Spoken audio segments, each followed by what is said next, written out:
po jako akawuwo. Olwaleero ndi musanyufu nti ababodaboda tuzobba kwasizaako. Ng'omukka weefube w'okuyambako abagoba ba bodaboda omubaka akiikirira abantu munisipaali e Nansana Kasule Robert Ssebunya agabidde siteegi za bodaboda mu kitundu kino pikipiki nga zino zikwasiddwa bassentebe ba siteegi ez'enjawulo.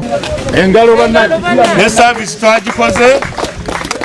Bavuga bubuzi service twagikoze. Omubaka Kasule Ssebunya agamba nti ekyasinze okumusanyusa ku babodaboda bano beetegefu bulungi oluvannyuma lw'okukola ekibiina ekibatwala mu Nansana nga y'ensonga lwaki avuddeyo abawagire basobole okwekulaakulanya. Ababoda bano ekyasinga okusanyusa nti bali organized, balina ekibiina kyabwe ekya Nansana municipality, Gombe, Busukuma, Nabweru ne Nansana division.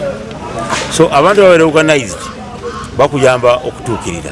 Ekyokubiri balaze muzungu kyalwandise resilience ne discipline bakoze empisa nnungi nnyo. Amyuka RDC w'Ekasangati Justin Mbabazi bw'abadde akwasibwa pikipiki zino asanyukidde enteekateeka eno n'asaba n'abalala okulabira ku mubaka Ssebunya.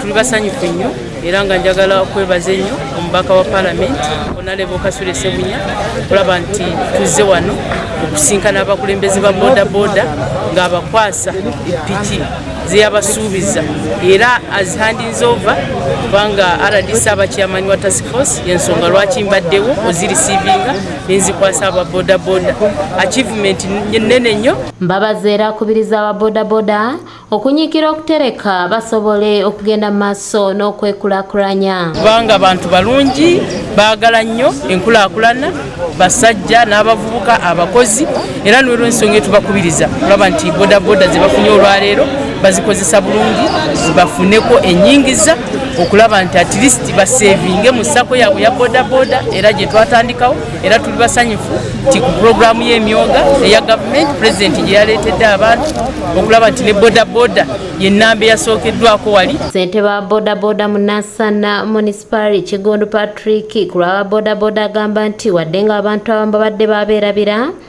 wabula bakozesa ebitone ebibaweereddwa okusobola okutambuza obulamu. Abantu abasinga obungi mu gavumenti eno babadde batusuula nga ababodaboda nga batulaba nga abatali bannayuganda era nga batutwala ng'ebyonziira, naye tumwebazayo okubeera nti asobola okumanya nti naffe tuli bantu n'avaayo.